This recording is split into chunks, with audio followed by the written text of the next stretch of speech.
Border पर भारत के खिलाफ डबल साजिश की रिपोर्ट आपने देखी। अब आपको बंगाल लिए चलते हैं, जहां की सियासत में आज बड़ा डेवलपमेंट हुआ है। दरअसल संघ प्रमुख मोहन भागवत ने मिथुन चक्रवर्ती से मुलाकात की है और जैसे ही इस मुलाकात की तस्वीरें सामने आई, सियासी मायने निकाले जाने लगे। क्या बीजेपी में मिथुन दादा शामिल होने वाले हैं? क्या बीजेपी को बंगाल चुनाव में ममता को जवाब देने के लिए चेहरा मिल गया है? देखिए इस मुलाकात के मायने और उसका जवाब तलाशती यह खास रिपोर्ट।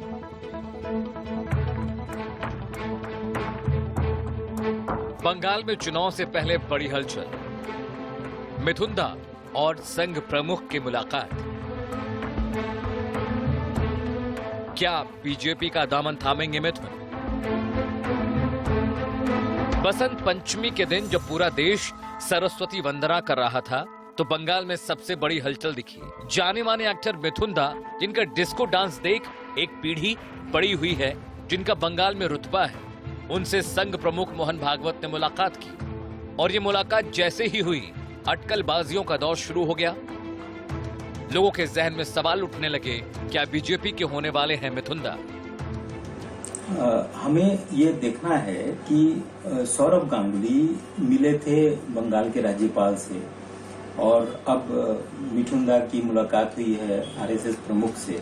और इसके बाद बात ये चल रही है कि भाजपा ने इन दोनों ऐसे लोगों को अप्रोच किया जो कि बंगाल की जनता पर में अच्छी पकड़ कहें या अच्छा जनसमर्थन इन दोनों के नाम के जरिए भाजपा जुटा सकती है। वैसे तो हाल फिलहाल में बंगाल में चुनाव से पहले कई राजनीतिक हस्तियों ने बीजेपी का दामन थामा है, जिसमें शुभेंदु अधिकारी समेत करीब 1 दर्जन सांसद विधायक शुमार हैं। क्योंकि मिथुन दा का कद इन सभी नेताओं से कहीं ज्यादा बड़ा है, इसलिए बड़े स्तर पर पहल की जरूरत है। और ऐसे में संघ प्रमुख से बेहतर कौन हो सकता था? हालांकि मिथुन ने मुलाकात को औपचारिक बताकर अटकलों को शांत करने की कोशिश की। मेरे साथ उनका एक स्पिरिचुअल रिलेशन है और बहुत गहरा रिलेशन है स्पिरिचुअल। वो पहले से ही एक बात हुई थी कि एक बार मुंबई आए तो आप मेरे पे घर आऊँगा। तो ऐसा हो गया कि मैं लखनऊ में शूटिंग कर रहा था, वापस आया, वो भी बॉम्बे में थे, तो मतलब ऐसा हो गया कि जुड़ गए हम, तो इसलिए आए। और जब घर आए किसी को, इससे अंदाज़ा लगा लीजिए कहीं ना कहीं तो मुझे प्यार तो करते ही होंगे और फैमिली को बहुत प्यार करते हैं। फिर आए, बोला कि नागपुर सबको लेके आओ, तो इसीलिए इतनी बातें और कुछ भी ब्रेकफास्ट किए।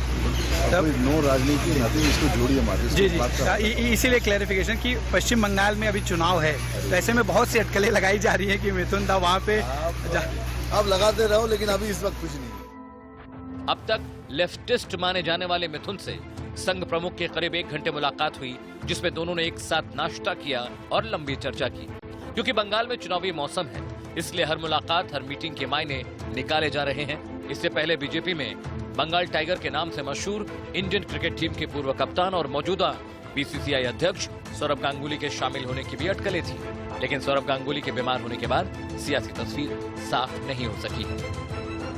इन दोनों ने कहा है कि ये दोनों फिलहाल सक्रिय राजनीति में नहीं रहना चाहते, लेकिन भाजपा का मकसद सिर्फ थोड़े से में भी हो सकता है कि अगर वो किसी भी जनसभा में इन दोनों में से किसी को बारी बारी से उतार ले या कहीं साथ में खड़े हो जाए, तो उसी में एक मैसेज चला जाएगा कि ये दोनों स्टारवर्ड्स जो हैं वो बीजेपी के फेवर में है। पहले सौरभ गांगुली और अब मिथुन दा के बीजेपी में शामिल होने के कयास। दरअसल माना जा रहा है कि बंगाल में ममता का किला ध्वस्त करने के लिए बीजेपी को एक बड़े चेहरे की तलाश है। बंगाल में बीजेपी के पास इस वक्त 2 चेहरे हैं। पहला शुभेंदु, जो टीएमसी को हाल ही में छोड़कर बीजेपी में शामिल हुए हैं। वहीं दूसरा नाम है बंगाल बीजेपी अध्यक्ष दिलीप घोष का।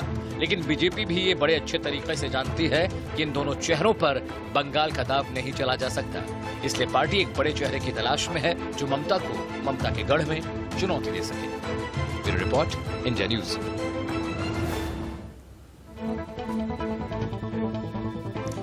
असल में बंगाल में जैसे जैसे चुनाव नजदीक आ रहे हैं, सियासी सरगर्मियां तेज होती जा रही हैं। आज मिथुन से भागवत मिले तो वहीं सरस्वती पूजा पर भी घमासान देखने को मिला, क्योंकि टीएमसी ने बंगाल में शहर शहर बसंत पंचमी के मौके पर सरस्वती पूजा का आयोजन करवाया। बीजेपी ममता की इस कोशिश को पिछले पाप धोने की कोशिश बता रही है, तो टीएमसी का जवाब है कि बीजेपी के पास कोई मुद्दे हैं ही नहीं।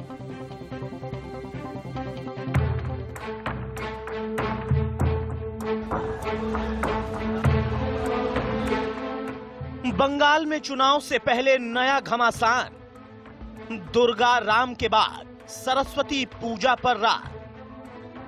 बंगाल में भगवान करेंगे किसका बेड़ा पार। बंगाल में चुनाव आते आते तस्वीर बदलने लगी है, क्योंकि मकसद चुनाव जीतना है तो हर एक वर्ग को साधना भी जरूरी हो जाता है। जिन ममता बनर्जी को बीजेपी हिंदू विरोधी बताकर घेरती आई है, उनकी कवायदे देखकर तो कुछ ऐसा ही लगता है।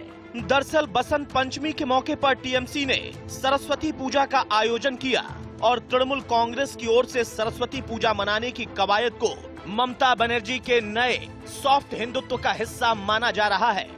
कहा जा रहा है कि टीएमसी इससे एक और तुष्टीकरण की छवि को बसंत पंचमी के रंग से धोने की कोशिश में है, तो दूसरी ओर जनसंपर्क बढ़ाना चाहती है। पिछले एक साल में ममता सरकार ने कई ऐसी योजनाएं और घोषणाएं की हैं जो साफ बताती हैं कि चुनाव से पहले ममता सॉफ्ट हिंदुत्व की छवि बनाने की कवायद में जुटी हैं। सारी पार्टियां लगभग लक्षित टारगेट कर रही हैं। सरस्वती पूजा के आयोजन में तृणमूल कांग्रेस और भाजपा के लोग जो सक्रिय हुए हैं, उसकी प्रमुख वजह ये है। यहाँ 2-3 दिन पहले की बात है कि जो वाम मोर्चा और कांग्रेस की युवा टीम और छात्र युवा और की टीमें जो सचिवालय घेराव अभियान पर निकली थी और उन पर जिस तरह से लाठीचार्ज हुआ, और तो एक मैसेज स्प्रेड हुआ कि वो लोग रोजगार और उद्योग धंधों के मुद्दे पर युवाओं के साथ खड़े हैं। तो ये बेसिकली तो बंगाल का राजनीतिक बसंत क्या कुछ कहता है, आपने पश्चिम बंगाल की बसंत पंचमी की इस खबर में देख लिया। बहरहाल खबरों के सफर में इतना ही। बाकी खबरों के लिए आप चलते रहिए इंडिया न्यूज के साथ। नमस्कार।